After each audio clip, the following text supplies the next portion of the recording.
Devon asks, how do you uncover who the real decision maker is?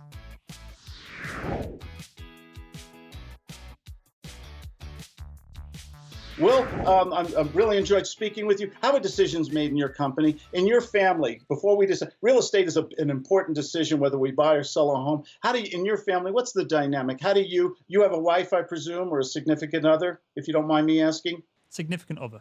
Okay. How do you make the decisions? Are you the he-man in the family, or do you have to, or do you have to have a family discussion? How does an important decision about buying this $5 million home in London, or how do you make a decision like that? If it's $5 million, there's probably someone else's money going in this as well, but typically it's just me. Okay. My wife when I got married, she had more money and more credit than me. So it was a lot of decisions she made.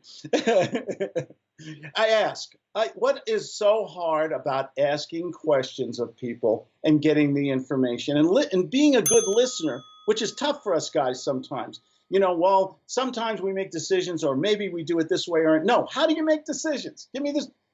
Tell me the straight poop. Are you the authority figure? Are you the authority here? Or how does it really go? What's the system? Does it go from you to a board of directors, to an investigation panel, to the CEO, or do you just say yes? By the way, one of my favorite pet phrases to somebody when they say, I'll think about, what do you say to your prospects when they say, Will, you're a good guy and I appreciate the lattes and the steak dinner and all the information and everything, and I'm going to really think about it? My go-to, I just asked, what do you need to think about?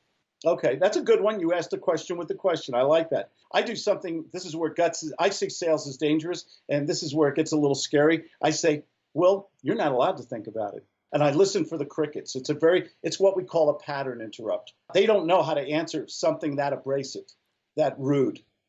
And there's a real reason for that in psychology of sales on that. You have to ask, and then you have to re-ask, and then you have to mix that to what you know, and use your BS detector to keep asking until you're sure. For example, might just ask, how are decisions made? Now notice I didn't say who makes the decision. The question I asked are, if you don't mind, again, this is my curiosity. I've got 13 or 14 qualified questions that I've honed over the years, and they're all asked in ways that I'm pretty sure no one else is asking them. And what that allows me to do is present a question that they actually have to think about instead of just going, oh yeah, I make the decision, right? Which is probably a white lie. You ask a question that they're not ready for, and then they'll actually have to think about it. Okay, here's how. And the question I often use is, so help me here, how are decisions made internally? And it's not who, and then they might say, well, we're shopping around and we're going to talk to a few people. And then, of course, be curious.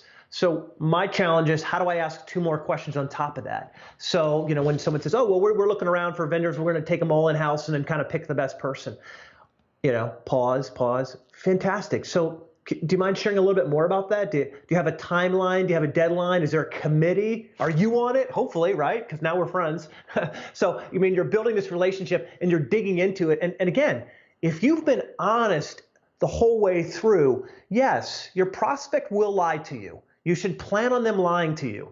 But they're white lies because they're trying to protect themselves. They're not doing it because they hate you or they're trying to be a bad guy. They think you're trying to do something schmarmy and they're holding you at bay with their lies. And so you just have to gently, not call them out on it. Here's some experts saying, call them out. No, don't do that. But gently massage the right answer from them. And then knowing behind all of it, look, they're like you.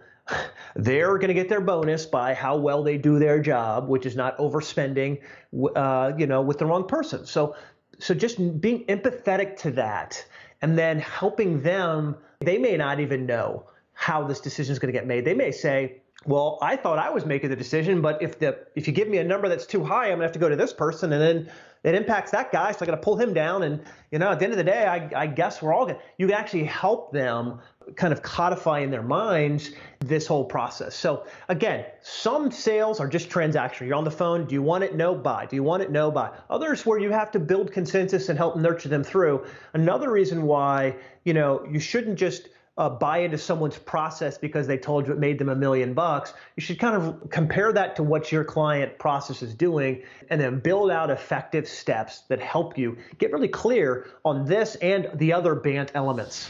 I ask who is involved in the buying process, which does 2 things typically. It uncovers the buying process, right? It allows the person we're speaking to share with us who needs to be involved perhaps this person's the decision maker. They may or may not use that language.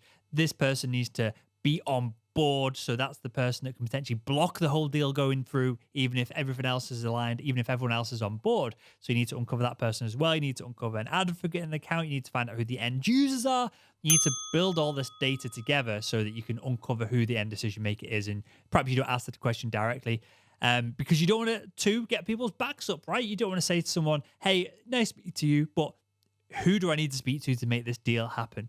That's a weird question. It makes it look like you don't care about the conversation you just had. You don't care about that individual. You're just trying to go around them. You're just trying to go to get rich quick, as opposed to build the account, build sustainability. And that is what gives us referrals at the end of the day. So yeah, just ask how things move forward in deal process like this. Essentially ask what the buying process is, and that will uncover who the decision maker is as well. With the right questions. It could be as simple as, who else is a key stakeholder in this outside of yourself? That way you're not putting them down, you're inflating their or acknowledging their importance, and also asking who else needs to be involved in this. I don't know that you're ever going to uncover who the real decision maker is, other than knowing that someone else has to approve it, right? But that doesn't always mean that they're the decision maker, right? And I think Salesforce has done a great job of, who's the business user, who's the executive sponsor, who is, you've got these sort of default people that I think matter. The one question, though, that I ask is, who else is affected by this decision? Because that's a very less threatening way than saying, hey, I don't believe that you're as important as you say you are. When you say, so who else is going to be involved in this decision, right? I don't want to know who's involved. I want to know who's affected. Because those people who are affected should be involved. And if anything, they'll at least indicate who can say no, right? I'm not sure it's a single question you can ask anymore. And you have to be a little more investigative and try not to pry into people or put them on the defensive. Do you have a B2B sales question that you'd like our experts to answer? Well, just head over to salesman.org/ask and ask it today.